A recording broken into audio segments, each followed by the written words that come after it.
What is going on, everyone? How's your universe? I hope it's expanding like it's supposed to. Today we're going to talk about a city that sometimes seems like it's in its own universe, Milwaukee, Wisconsin. Milwaukee is a bit of an oddity. Wisconsin is one of the safest cities in the country with very low crime. The Badger State, as Wisconsin is sometimes called, is home to 35% of the nation's safest cities, and is known as a great state to raise kids, and that's based on some factors like walkability, schools, and violent crime rates. The U.S. News ranked Wisconsin as the state with the third best quality of life. That's a big deal. All of that's great news. The bad news is the state has Milwaukee, which brings all their stats down. Now, before we get going, let me say this. Wisconsin bad is not the same thing as, let's say, East St. Louis bad. But for Wisconsin, Milwaukee is bad. Milwaukee has been around for a while. It was incorporated 173 years ago on January 31st, 1846. Like I said, it's been around a while. And the city has had some good times. It hasn't all been bad. They even had a couple incredibly successful sitcoms that used Milwaukee as the backdrop. Happy Days and Laverne and Shirley. So what makes Beer City so bad? I mean, besides having a nickname like Beer City, there's a few things, and that's what this video is all about. So sit back, crack a dozen cold ones, and watch my top 10 reasons not to move to Milwaukee, Wisconsin.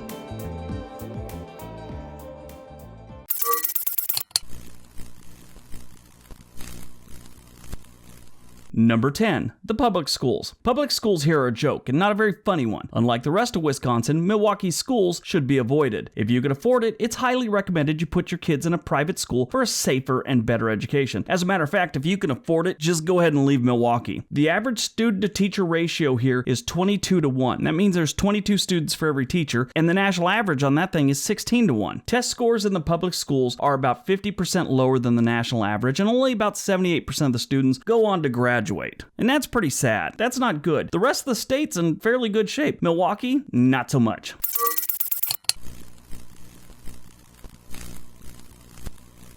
Number 9. The dating scene. Some residents have complained that the dating scene in Milwaukee can get a little tricky. The city only has about 600 residents. So when you consider that it's also the largest city in Wisconsin, it kind of puts into perspective how small this city actually is. One girl said she was set up on a blind date by 3 different friends on 3 different occasions, and it was the same dude each time. She went on to say that she didn't like him the first time when he wore too much cologne. She didn't like him the second time when she suggested Mexican food and he said he never has Mexican food before sex. And she said she really hated him on the third time when he said he didn't even know why he goes on blind dates. He has this supermodel blowing up his phone. There's almost a sense of everybody knowing everyone in Milwaukee, which may strictly limit your dating options, especially if you're telling stories about supermodels and burritos before sex.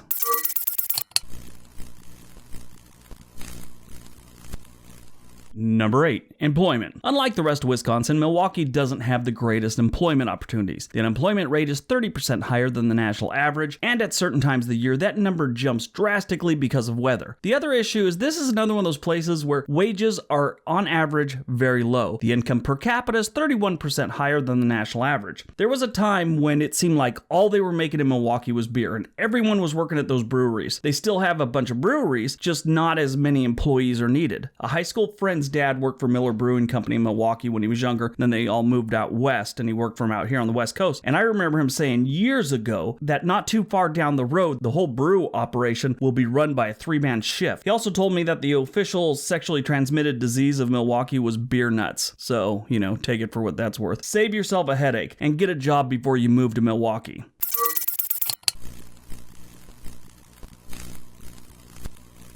Number 7. Construction season. Milwaukee, like many other cities throughout the northern United States, have what is known as construction season. During the colder, wetter times of the year, most construction can't be done. And please, stop typing. Yes, if you're working indoors on construction, it never ends. Please don't insert common knowledge into the comment section. Nobody wants to be informed about things they already know about. Moving on. Constructions of all types seem to screw up traffic. During the dry months, Milwaukee is filled with construction, making it almost impossible to get anywhere without having to commute at least an hour in the city. Traffic really isn't a major problem in Beer City until construction season starts, or I'm told drinking holidays it gets pretty bad too.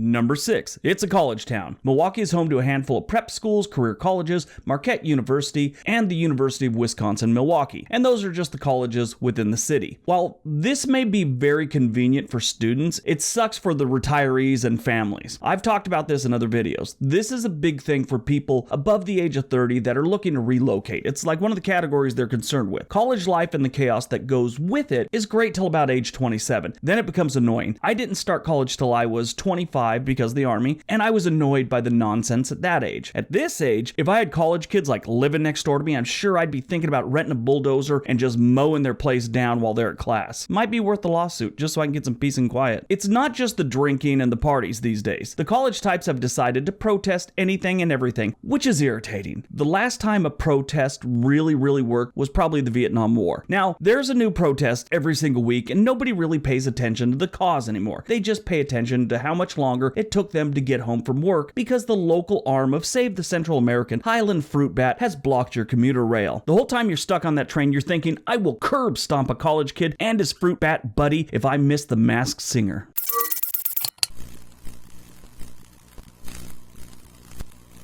Number 5. Pollution. Milwaukee is a little strange when it comes to saving the planet. They've taken steps to reduce their air pollution, but really haven't done much to reduce other forms of pollution. We can tell this by looking at the pollution and air index. While the air quality in the city of Milwaukee is 9% better than the national average, the pollution is 238% worse than the national average. It's like these people are driving around in electric vehicles, throwing McDonald's wrappers and other crap out their window. To the people of Milwaukee, recycle means you wear the same pair of underwear 2 days in a row. You just turn them inside out and you're good to go.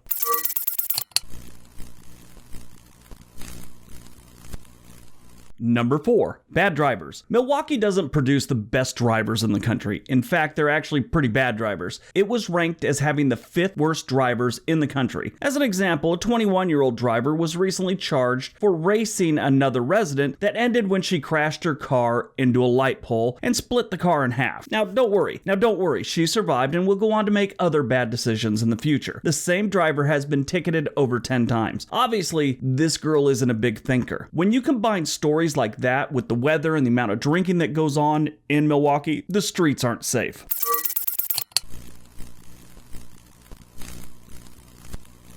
Number 3, crime. Crime is horrible in the city of Milwaukee. There are reports of shootings and burglaries almost on a daily basis. The crime rate is 153% higher than the state's average, and there's an average of 15 reported crimes a day per every 100,000 residents. Like I said in the beginning, it's not the worst in the country, but compared to the rest of the state, it's outrageous. If you Google Milwaukee and hit the news tab, it's nothing but shooting after shooting. It's depressing. Sadly, just recently, they had 2 shooting deaths that really made the news. A man sitting on his porch was just shot and killed, and in a separate shooting, a police officer was shot and killed actually on a porch while serving a warrant. Now, I always hate seeing that. The guy was a Marine, 17-year veteran of the Milwaukee Police Department. His name was Officer Matthew Ritter, and there's a GoFundMe for him. I'll leave a link below. But in general, crime in Milwaukee it's a bad thing, and it's mostly violent crime, it seems.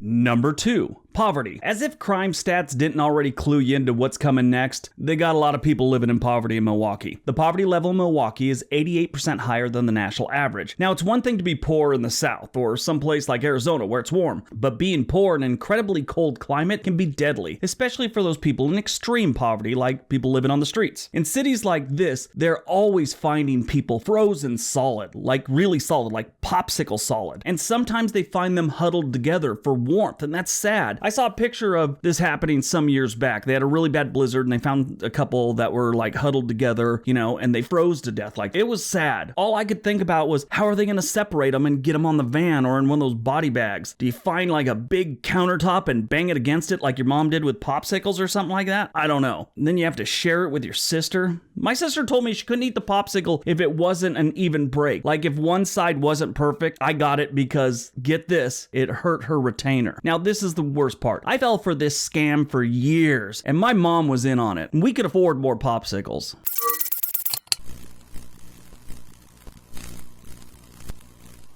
And number 1, Hate groups. Now, I didn't want to get into this one, but it is a problem in the city of Milwaukee, and I wouldn't be accurate if I didn't at least talk about it. But it's a big deal, especially for such a small city. Milwaukee is not a very open and welcoming place. There are many groups that have been labeled as hate groups throughout the city, and this would make anyone want to leave as soon as possible. And that's just how it is. And it's not just a one-sided thing. It's not like it's just white nationalist groups or something like that. There's black nationalist groups there and Islamic groups. There's everyone there that seems to dislike other types of people. When there's so many of these types of people in such a small city like Milwaukee is, it's only like 600,000 people, you are bound to run into some of these people at some point in time. Nobody wants to go to Burger King and find out there's some sort of rally in the parking lot. You pull into the lot, you see what's going on, and you say, oh, hey, looks like it's a good day for a Big Mac today, kids, and you turn the car around. Nobody wants to deal with that type of stuff. And it's just too bad because in reality, like I said, Milwaukee was a great city at one point. Everyone was working. It was very family orientated, and it's just got a lot of things like this hate group situation where it really takes away from what it once was. It makes it a little bit worse. And that's the number one reason not to move to Milwaukee. Alright, so that's my top 10 reasons not to move to Milwaukee, Wisconsin. Hope you guys enjoyed it. Hope you got some information out of it. Hope I didn't scare any of you with it, because there's some bad stuff going on there. Not crazy bad like Detroit or other places, but it's bad enough. Especially like I've been saying for Wisconsin. Anyway, there's a bunch of links below that help out the channel. Don't forget to subscribe if you already haven't. Everybody have a great day. Be nice to each other.